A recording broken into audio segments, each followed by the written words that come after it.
En ce qui concerne la formation des managers,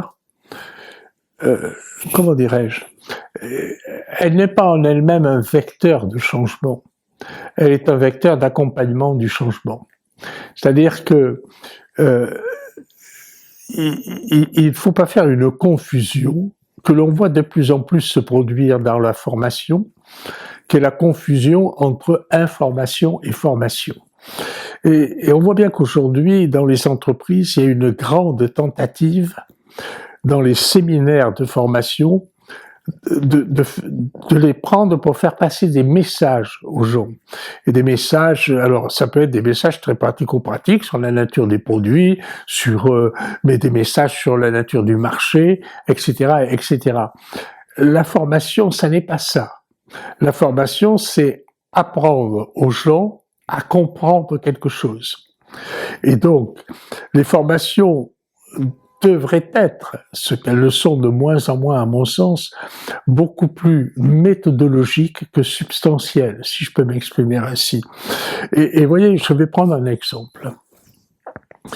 Il y a une notion qui est toujours extraordinairement difficile à faire passer, parce que les gens ont du mal à la comprendre, qui est la notion d'intelligence de l'acteur. Cette notion d'intelligence de l'acteur, que j'ai mis moi sur l'agenda, je la mets parce qu'en fait, elle est la traduction en langage clair d'un concept sociologique compliqué que l'on appelle le concept de rationalité limitée.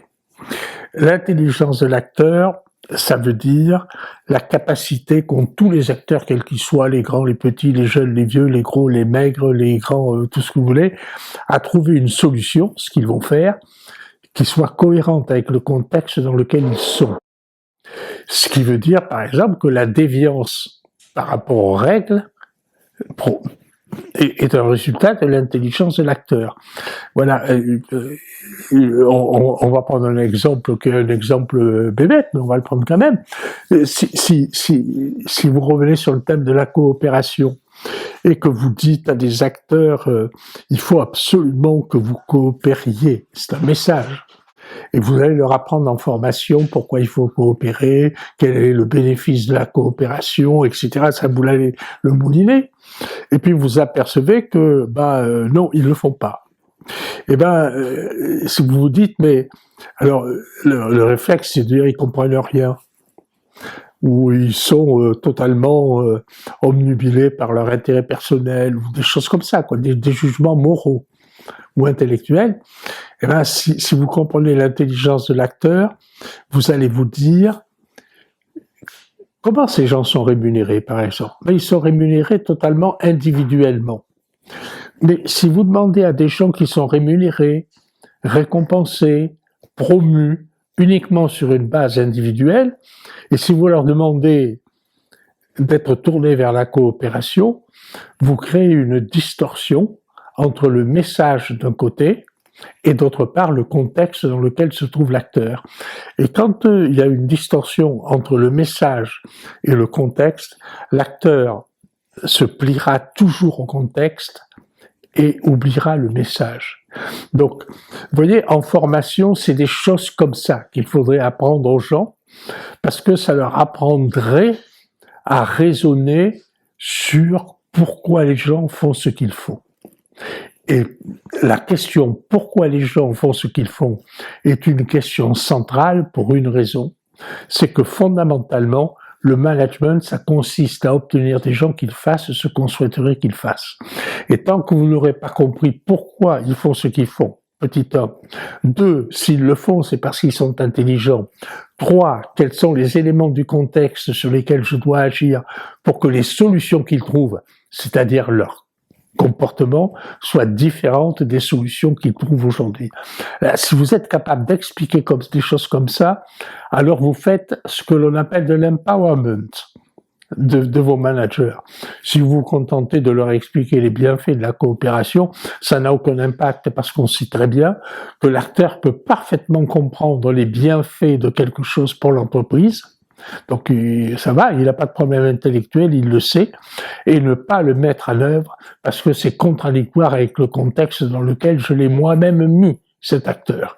Et donc, comme il est intelligent, eh bien, il choisira une solution cohérente. Vous voyez, moi j'explique toujours ça. Vous voyez, vous avez un gamin, et puis le soir, vous rentrez chez vous, vous êtes crevé, fatigué, vous allez vous dire « Ah ben je vais regarder le match de foot ce soir, ça va être super, je vais me reposer ».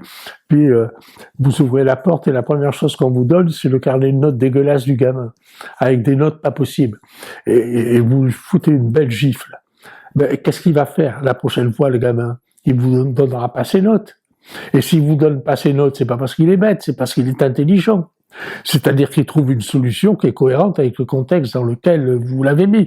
À tel point d'ailleurs que si malgré que vous lui tapez dessus, il continue à vous dire ses notes, vous allez vous inquiéter pour lui. Vous allez vous dire, tiens, il n'est pas capable de trouver une solution cohérente avec le contexte que j'ai créé. Non mais, quand vous me parlez de la formation, alors ça peut être pareil pour toutes les disciplines. Même en finance, vous pouvez prendre ce principe, c'est d'apprendre aux gens à comprendre et ne pas leur apprendre que la substance. D'ailleurs, vous savez, c'est la fameuse distinction entre donner du poisson et apprendre à pêcher. Donc voilà.